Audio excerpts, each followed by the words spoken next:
So, when we think about those things, hey, let's offer some gratitude, right? Bing. Oh, man. Oh, man. And it's like Reiki, right?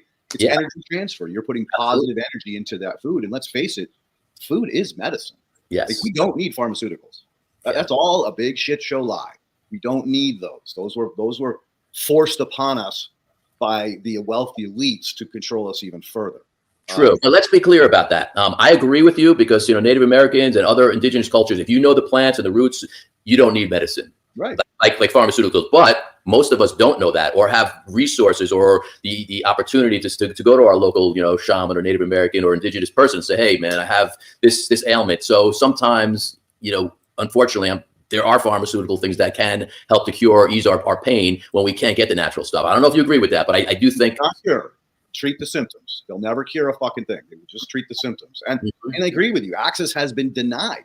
Absolutely. It used to be every apothecary. Yeah, every apothecary sold everything you needed. You just walked in and explained to the guy what the problem was and took a pinch from this, a little bit of that root, put it all together, made a tincture, ground it up, made a powder, and gave it to you, and off you went. And that was the way we lived for thousands of years prior to fucking Rockefeller's chemists coming up with the fact that they could turn oil into fucking medicine.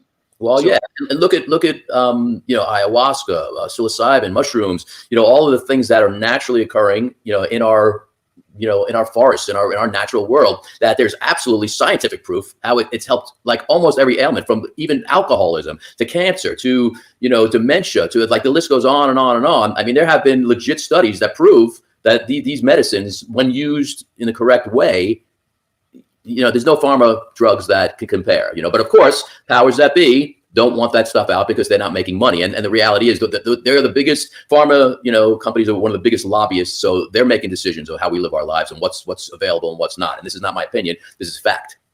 Amen. Amen to that fact.